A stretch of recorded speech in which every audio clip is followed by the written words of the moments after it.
4 in the morning, Midland, Texas. The high-pressure pumps out on the line aren't just loud, they're a low-frequency vibration rattling the dashboard of your truck and pulsing right through the soles of your boots. On the passenger seat sits a pair of heavy, stiff leather gloves, stark white and completely unblemished. In exactly 20 minutes, you step onto a massive, mud-slicked steel deck to begin your first 12-hour shift. The outside world thinks this job is just a brainless, muscle-bound circus where you trade brute force for a quick, heavy paycheck. They think it's a place for people who couldn't do anything else. They have no idea that you are stepping onto a vibrating steel stage where a single wrong step can cost you a hand or drop $1 million worth of pipe down a dark hole in the blink of an eye. They don't see the invisible, crushing weight of a machine that never sleeps, never slows down, and doesn't care if you live or die. By the time this 28-day shift ends, you will have moved mountains of iron with your bare hands, and the clean leather of those gloves will be shredded to the fibers. You are standing on the threshold of a world that forces you to trade a piece of who you are just to survive it. How do you find your footing when the very ground beneath you is shaking with 10,000 horsepower? And what happens to a man when the most dangerous place on earth starts to feel like the only place he belongs? The transition from civilian to roughneck happens the moment your boots hit the location gravel. The air smells of sulfur, diesel exhaust, and burnt coffee. You're assigned to a crew, and your life is instantly governed by the tool pusher, the absolute commander of the rig site, who manages everything from logistics to personnel. He looks you over, notes your clean gloves, and points you toward the doghouse, the elevated control shack and locker room that serves as the nerve center for the drilling crew. Your schedule is locked. 12 hours on, 12 hours off, for 28 straight days. There are no weekends, no holidays, and no sick days. Most people who find out what this job actually involves don't make it past the safety briefing. Subscribe, because what comes next is the grueling mechanical reality of the doghouse that no one on the outside ever gets to see. Week 1, the shock of the floor. You climb the steel stairs to the drill floor, and the first thing that hits you is the sheer scale of the noise. It isn't just loud, it's a physical wall of sound that compresses your chest.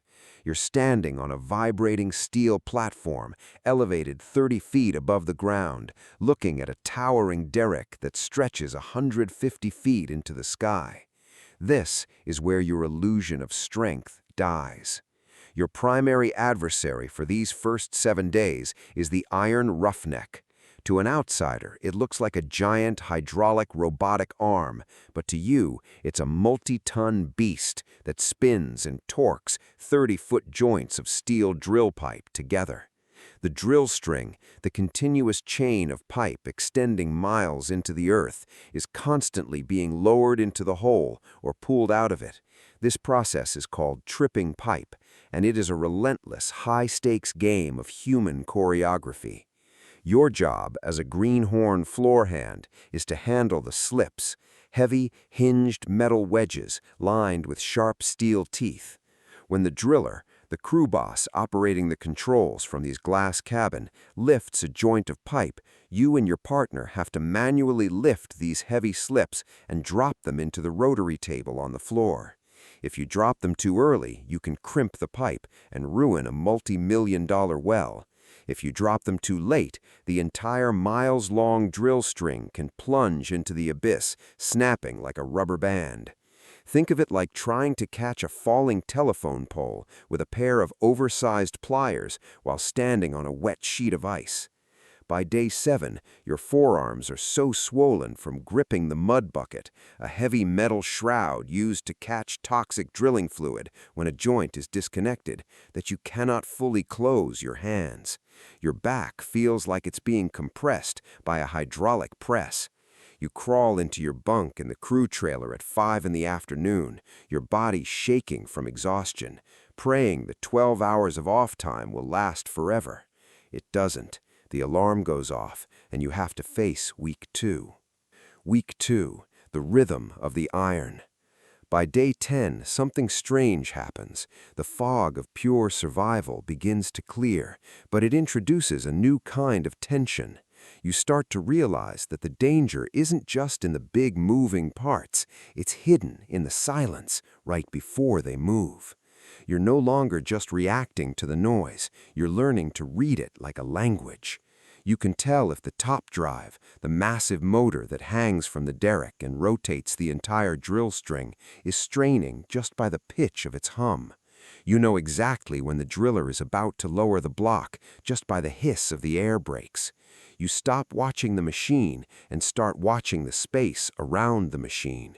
This is the phase where you move from being a liability to being a hand. On day 14, a high-pressure hydraulic line blows on the iron roughneck, spraying synthetic drilling mud across the floor and rendering the automated tools useless. The floor goes slick as grease. The driller doesn't stop the operation. Every minute the pipe sits stationary is a minute it risks getting stuck in the formation miles below. A week ago, you would have frozen, terrified of the chaos. Today, you instinctively dive for the manual tongs, massive, counterweighted wrenches that hang from cables in the derrick. You and your partner swing 150 pounds of steel into place with a fluid, single-motion heave, latching it onto the spinning pipe. You are dancing with a pendulum that could crush your rib cage, but your feet find the dry spots on the deck without even looking down. You have internalized the rhythm of the iron. You aren't chasing the clock anymore. You are driving it. Week 3, the ghost in the machine. But right when you think you've mastered the rig, the true cost of the hitch begins to show its face. It isn't a sudden injury or a catastrophic equipment failure. It's a slow, quiet wearing away of who you were before you pulled through the gate. By day 20, the rig site feels less like a workplace and more like an island cut off from the rest of humanity. The outside world completely fades to black.